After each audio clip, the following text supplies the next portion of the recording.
The Cleveland Browns are back at mandatory OTAs this week, but there's a bigger issue right now within the city of Cleveland and the safety of the Cleveland Browns players. We're going to get to that on your latest Locked On Browns. Jeff Lloyd, joined by Sports Illustrated, Pete Smith. You are Locked On Browns, your daily Cleveland Browns podcast. Part of the Locked On Podcast Network, your team every day.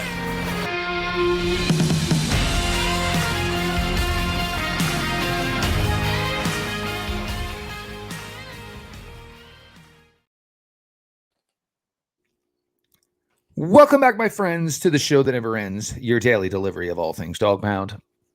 LGB on the LOB, the Locked On Browns podcast, brought to you by the Locked On Podcast Network, your team every day. Appreciate everybody who makes Locked On Browns their first listen every single day. The everydayers, you guys are the fabric on which this show is built. A lot of new traffic coming through. Appreciate you all who are jumping on, hitting that subscribe button. Continue to do so. Subscribe on the Locked On Browns YouTube page. Notifications on, so when the content drops, you're all there to absorb it. Audio-wise, Locked On Browns is always available, always free, wherever you get your podcasts. I am your host, Jeff Lloyd, at Jeff_LJ_Lloyd. Been here, 7th season now of Cleveland Browns coverage. The time, it goes by so quickly. Had a bunch of fun along the way. Certainly, just like the rest of you Browns fans, hoping and praying one day for the Holy Grail. Pete Smith along for the ride, Browns Digest, Sports Illustrated. Fantastic content put out daily over there. Highly suggest that Browns Digest becomes part of your daily routine. Things we're going to get to here today on Locked On Browns, segment 3. I put out a tweet last night, 29.75, and anybody wonders why the 0.75. Come on, guys, you always got to have a hook so you can get 29.5 sacks. So the hook there would obviously 0.75. We'll see what Pete thinks is the Cleveland Browns top 3, Myles Garrett, Zadarius Smith, Ogbonnia Okoronkwo, whether or not they can touch that number. Segment 2 from camp today. And amid all the talk, of course, of, the Browns, should they, shouldn't they go after DeAndre Hopkins. You just see,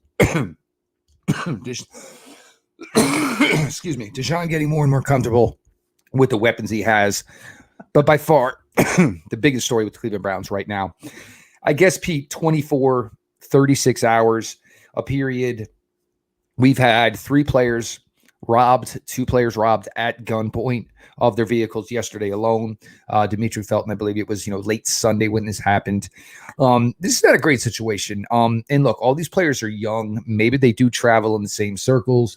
Maybe, somehow, some way, they've made a relationship that, they didn't realize or they don't know has turned into a disingenuous relationship, or, people, and look, we're in a situation in our economy right now where a lot of people are just straight up hurting.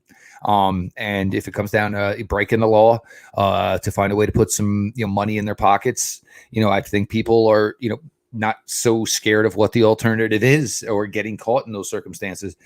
But Pete, for Browns players, this is a really difficult thing. For a lot of these guys, this is not their first home.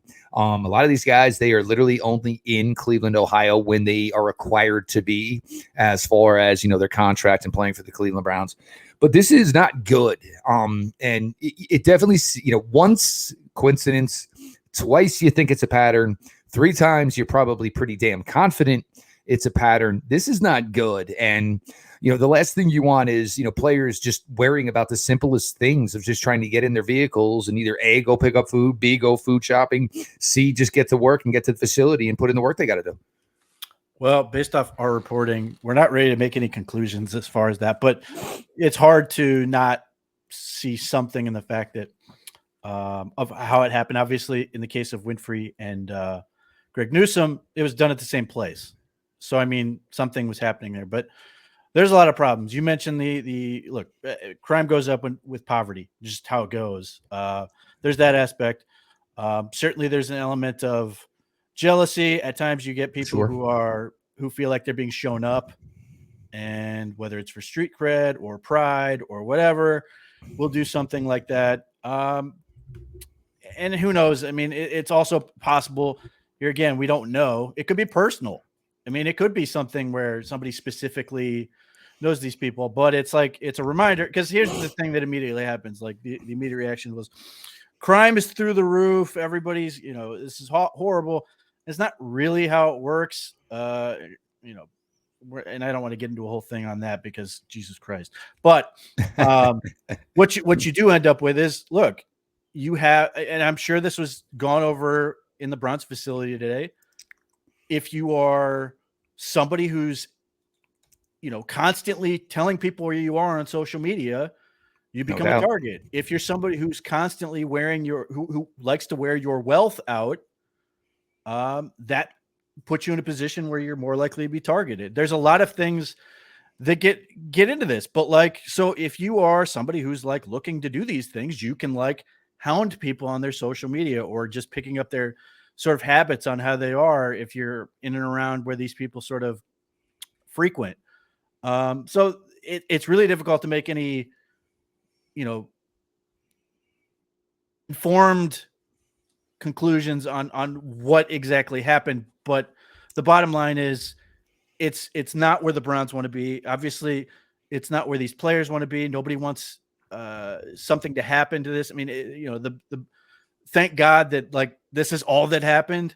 We didn't have a situation where like somebody just decided, no, I'm going to shoot you in addition to taking your stuff. And we have a player either grievously wounded or killed. Of course. And the other part, I'm sure that will make certain people on Twitter very upset, is I guarantee that the Browns facility basically said, do not, under any circumstance, try to exercise your Second Amendment rights in this situation. No doubt. Do something to like escalate the situation. They're going to say, my man, the car's running. It's full of gas. Please just take the car. Give them what they want, and we may be able to get it back. And even if we don't, you have things like insurance. But there's too much money on the line in addition to your life to do something like that. And you'll get people who are like, well, I would have done this, this, and this. Well, you're not these people in this situation. No. Apparently they value their lives more than you do. So that's like, the whole thing just sucks. And the fact that it happened the way it did is obviously scary. It was interesting listening to the players talk about it. I'm sure the players involved are shaken to some point, but it seemed like the Browns as an organization were sort of like, okay, not necessarily like okay with what happened, but just sort of okay in a place where they sort of understand that they have the power to sort of protect themselves better than they have been in terms of just making smart decisions or, having people around them that can sort of actually protect them. And in that respect, it's no different, as everybody knows, I'm a parent, the first thing I am, look, I understand everything is not going to go swimmingly perfectly in my children's life. And every now and then when there is a little rockiness in the road, my first concern, all right, well, look, we got through this. You're okay. And that is, at the end of the day, what is the most important thing. And yes, major credit to Greg Newsome, to Perion Winfrey. The old line of, know when to walk away, know when to run. In this situation, this is the time where you run away. Look, you want my car, that's fine. This, that, the other thing, I'm a professional athlete. I can find another way to get my hands on some transportation. And because even the slightest confrontation, because you don't know who that is on the other end, what their experience may be with having a firearm in their hand. God forbid the thing accidentally goes off, and all of a sudden something that was obviously a pretty major crime turns into, God forbid, even worse, like you said, like I'm saying, and nobody wants to go down this. Look, this is stuff we hate to have to talk about, and we've done this for years. Obviously, the whole purpose of this show is to try to talk about the Cleveland Browns and football. But obviously, professional sports, real life, they cross a lot. And so this is one of these instances. Obviously, thoughts with the guys who went through this. Obviously not fun. The other thing is also, it ain't fun in any aspect of your life to have your manhood challenged. And, that's basically what these guys are going through right now. It's just not the best look. Hopefully the police department in Cleveland, Ohio can get this resolved, not only get it resolved, hopefully resolved to the point where this is not going to happen anymore, because crimes like this just absolutely crazy dangerous. We're going to move on here, get to some football talk here. Again, this is what it's all about. Jeff Lloyd, Pete Smith from Sports Illustrated, your latest Locked on Browns. Make your way over to FanDuel during the NBA Finals. Visit FanDuel.com today with a chance for a no-sweat first bet up to $2,500. That is FanDuel.com. FanDuel, the official sports betting partner of the NBA. They have great promotions every day. It's safe and secure, the app, easy to navigate. You get paid instantly. So how about NBA Finals, same game parlays? Go pick 2-3 bets, even if they're long shots. Put down a slight amount of money, get a chance at a big return. Again, FanDuel.com/lockedon for a chance at a no sweat first bet up to $2,500. FanDuel, the official sports betting partner of the NBA. Jeff Lloyd, Pete Smith continuing through here on your latest Locked On Browns.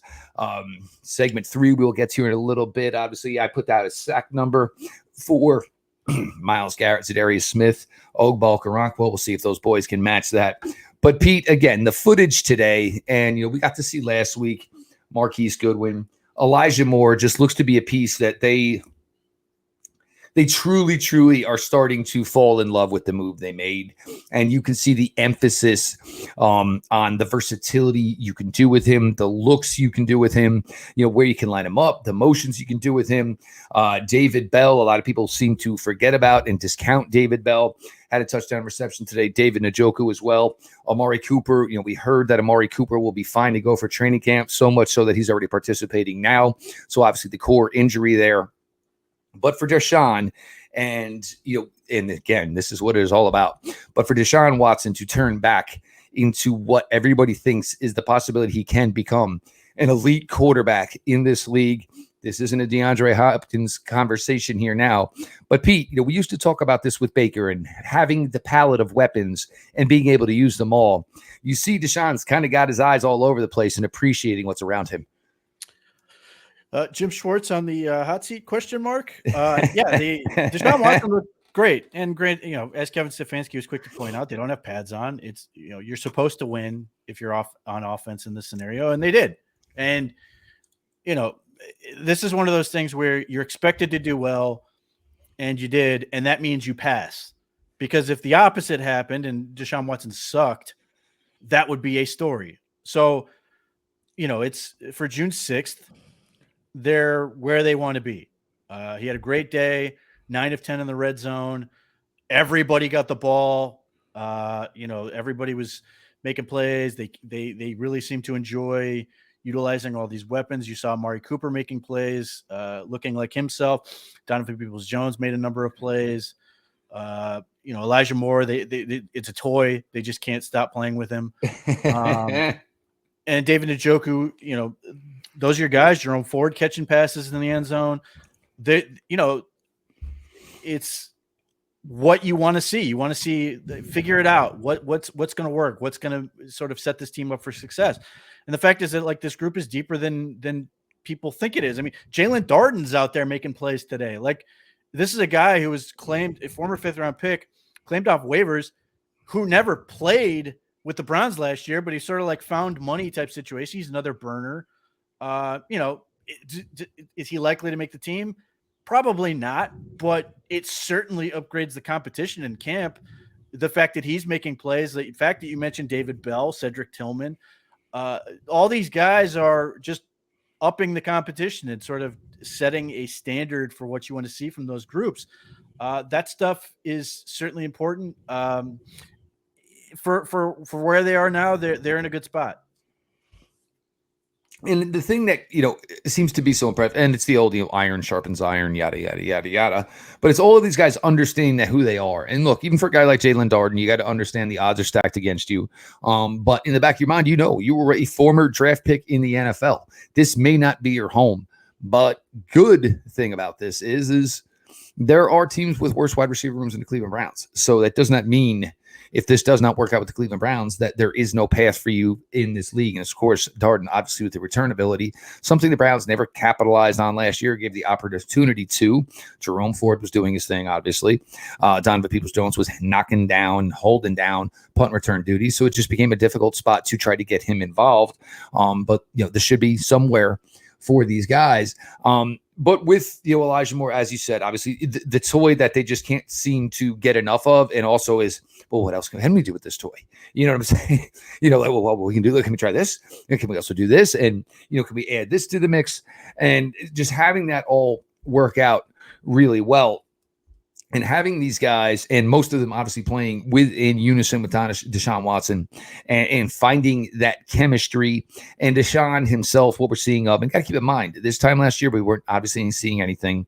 Summer, whatever we saw, it really wasn't obviously that great. But with Deshaun, with everything hopefully completely on the back burner now, got the mind 100%, just going forward on 2023 and his future here with the city that now has so much invested in him.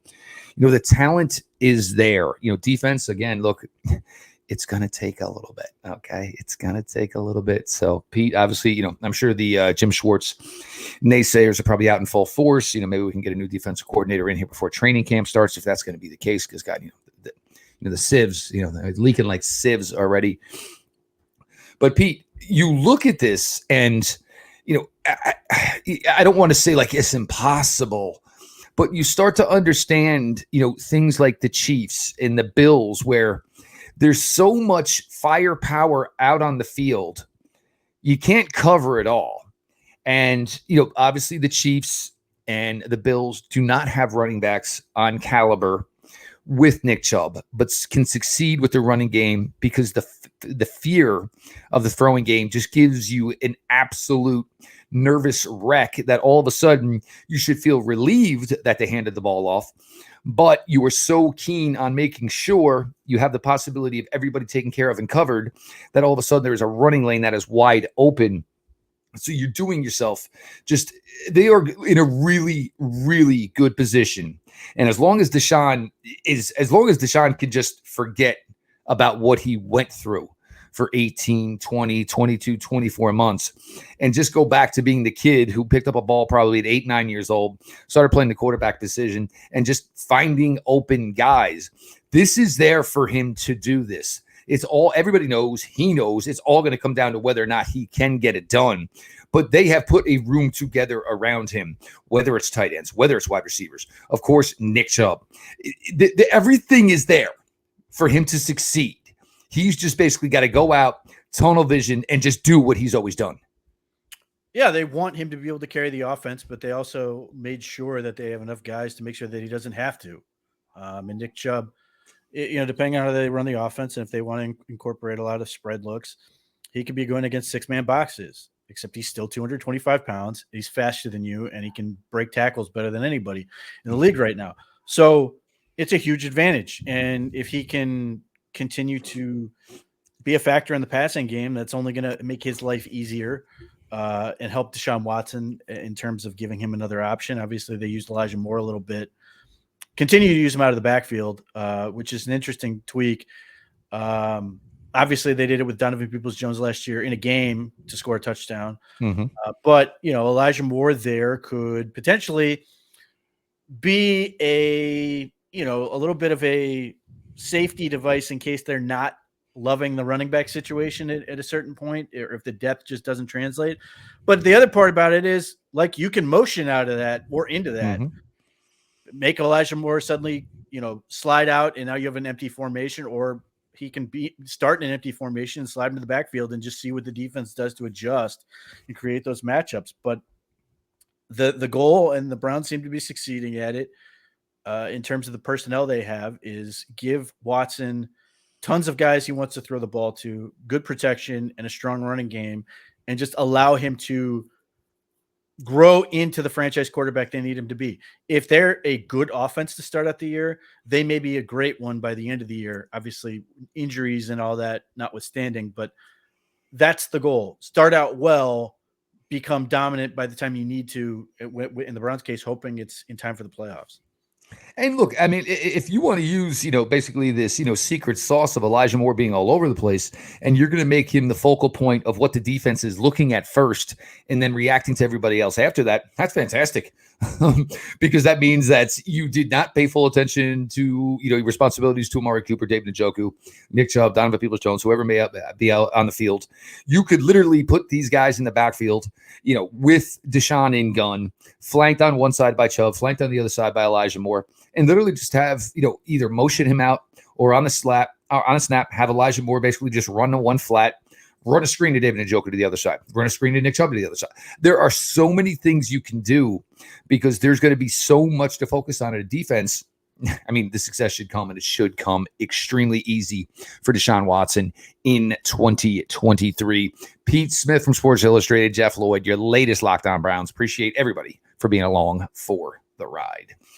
As I will always say, appreciate the everydayers who make Locked On Browns their first listen every single day. A lot of new traffic coming in here. Do certainly appreciate it. For those of you, I suggest to be more like the everydayers. Subscribe to the Locked On Browns podcast on YouTube. Notifications on. Audio-wise, Locked On Browns, always available, always free, wherever you get your podcasts. Now, I put this tweet out last night, and there's been some questions about the numbers. And, I got to be honest, some of y'all responded. And, I mean, unless you're playing Madden, all right, I love you all, but some of those numbers absolutely through the charts. Pete, but my thought process with this and the number of 29.75. And again, why 29.75? If you're going an over-under, there's got to be a hook. Got to make sure you either get over it, you got to make sure you get under it. 29.5 certainly would be a number that could be attained. So hence the 29.75. Pete, but my thought process here is, and look, Myles could just go straight balls to the wall here and go 18, 19, and certainly contend, if not win, Defensive Player of the Year. But the thought process here is with there could be less reps for the Browns defense. Obviously, if the offense can do what it's capable of. Yeah, like that would be the worst thing in the world, that suddenly the Browns don't have to play as much defense. Exactly. But the thought process here is, could you maybe get Okoronkwo and Zadarius Smith to essentially equal what Myles Garrett gives you as a sack total? So you get right around that 30. Say Myles gets his 13. Could you get a 9 and 6 from a Zadarius Smith and Okoronkwo? Could you get an 8 and 7, between the two of them? But the thought process between that 3 is, between the 3 of them, you would think maybe Smith and Okoronkwo could maybe match what you're going to get from Myles Garrett. Yeah, it's a good number. Man, it's hard for me not to say over, simply because, assuming his health, Myles Garrett could easily set the sack record. He's that good. He could easily hit 20, and nobody's going to think twice about it, because that's how talented he is, especially with Zadarius Smith on the other side and Okoronkwo rushing. And as we talked about on the previous podcast with Mike Clay's predictions, Okoronkwo has never had like a full slate of reps. So if Zadarius Smith's going to be inside, Myles Garrett presumably will be inside at points. Like, he's going to get a larger amount of pass rush reps than he has at any other season to this point. Obviously, that's predicated on them stopping the run and being able to, and obviously, if they can get leads, like they're up 14 real quick, you're going to put pressure on opponents. And that's the other part of this. That number could be higher just by virtue of the fact that the Browns are suddenly in a position where they are, it's 14 and up 14 in the fourth quarter. The other team's passing the whole way. You can now be a closer and just take them out in a way that they couldn't last year. You saw a little bit more of that in 2021. So I actually think I think I would take the over. But obviously the biggest thing is health. If somebody gets hurt, the whole thing changes. But just the amount of guys they have and everything they're doing on defense suggests that there's a good possibility that if they take care of business in the areas they're supposed to, they're going to have a ton of opportunities. Myles Garrett is going to have the best supporting cast he's ever had on the opposite side. You saw, and if anybody didn't see, he's Myles Garrett took to Instagram today, and nice little, and I think of that, the old me and my best friend, and there he is. The pictures with Zadarius Smith, 2 guys first day of school, and look, Myles has had partners in the past. And I'm sure as much fun as 2021 was, obviously not on the field, but getting to play with a player who was maybe closer to his abilities than maybe he had ever played with before, than the downfall of it in 2022. But here, and we talked about this a lot, is Myles is such a freak of an athlete. To get and actually just talk shop with a guy like Zadarius Smith, who is not doing it from the world-class athlete standpoint of it. And so there is a lot to like about that. But Pete, there could be, and one of the things we did like about Alex Wright was last year, look, didn't get home a lot, obviously. But what did he do instead? Hey, I'll get my big paws up in the air. You could go Myles inside, Alex Wright inside, Okoronkwo on one side, Zadarius Smith on the other. You think Myles most likely is going to break through, but there will be big old newly minted number 91 saying, all right, I got a really long wingspan, so if I don't beat anybody, I'm just going to go like this. Yeah, look, I mean, there's just a lot of things that suggest they can be good. If they're going to play with those 50 fronts or some mug fronts or some of those other things. And could you imagine that you put Tomlinson in the interior with Wright and you tell Myles just walk around and pick the gap that you're just going to bust through? Yeah, I mean, look, stunts and loops and all those twists and everything, like they're going to be running what amount to be plays, and they'll call them games, because at that point they will be, because they will have the dudes who can do it, to being able to loop around. And Myles Garrett maybe lined up in one area of the field, loop all the way around the other to find a hole, or do it some of the stuff they messed around with, sort of the second half of last year, where they lined up Myles Garrett standing up in front of the center. There's just so many ways the Browns can attack. They've got 3 good safeties. They've got, at least 3 good corners. They've got 2 very solid linebackers. Again, as always, I question the interior, but as long as they, once it's 3rd and 10, they're in business. Game on, baby. I like I said, I like the over. I don't foresee a situation where they're going to turn in like the, Jerome Brown, Reggie White Eagles necessarily, but who's to say they can't? Well, and the thing though is there none of them, they all have the reputation of being 100%. You know what I'm saying? And, it's not just getting the initial, obviously, and it's having the ability to get the cleanup. So, they've all played and been around players. Okoronkwo with the Rams, of course. Zadarius Smith, whether it was the Packers, previously the Ravens. He's played with other solid pass rushers. So they understand, I may not be the first guy to beat my man. I might not be the second guy to beat my man, but I still might be the guy that gets the kill, because quarterback all of a sudden becomes helter-skelter. You're looking for any way out. And all of a sudden, now you basically walked yourself into the lap of the guy you were not trying to escape from. As much as we talk about what Kevin Stefanski has to work with on the offensive side of the ball here, what they could do, and I'm totally with you, Pete. I mean, the possibility of putting 5 defensive linemen on the field, playing 6 defensive backs, obviously the 3 corners, obviously the 3 safeties, and look, you could even, I don't ever want to see it. I want all 5 to come after the quarterback, but all of a sudden, Alex Wright drops to, worry about a Texas route to a running back. There is just so much they can do. They have put themselves in a really, really good situation. Again, I agree, and we have harped on this ever since we started talking Browns together eons ago. There's not enough. There's still not enough. There is never enough defensive line play. There's just not enough, because there is so much you can do with guys who were 6'3", 6'4", anywhere between 275 to a little bit over 300 pounds, who have athletic ability. There is just, it's like a kid in a candy store type of thing. And that is what JIm Schwartz has on paper. Obviously, got to make it all produce. You got to make it all happen. But for JIm Schwartz, he was given a great, great situation in taking this job here with the Browns. And I'm sure whatever Andrew Berry told him he was going to do, for the most part, to this point, he has followed it to the letter. He is Pete Smith. Make sure you're following @_Pete Smith _ BrownsDigestSI.com. Make sure you guys are checking that out. Pete and his team put out great content every day. Obviously, there's been a lot of talk, a lot of stuff written over there about the current issues going on with the Browns players and their safety. So continue to watch that, monitor that as that comes. Pete and Bree just put out a great podcast. I love Pete. I love the fact that you will find a way to sit there and listen intently to 7-year-old Little League baseball talk. That is absolutely fantastic. So make sure you guys check. I love that. I love it because, listen, as somebody who coaches in high school, we get all of it. Like, we get all that stuff, and we get to hear about all the, youth coach heroes and everybody else. So yeah, that stuff's fantastic. I mean, obviously in this case, it's entertaining because I'm familiar with the player involved, which makes it that much better. Who is maybe up to my waist, but will talk like he's 6 feet tall. So yeah, the whole thing is very entertaining. Walk tall and carry a big stick. Always the way to go.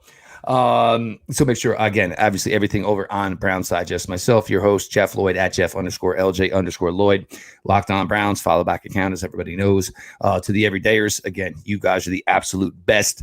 My suggestion to everybody else is be like the best, be like the everydayers, and make Locked On Browns your first listen every day. Best way to do that is to hit the subscribe button on the YouTube channel. And of course, notifications on. So when the shows drop, you guys are there to consume them. Of course, audio wise, always available, always free wherever you get your podcasts. This has been your daily delivery of all things Dog Pound. LGB on ELOB. Let's go Browns.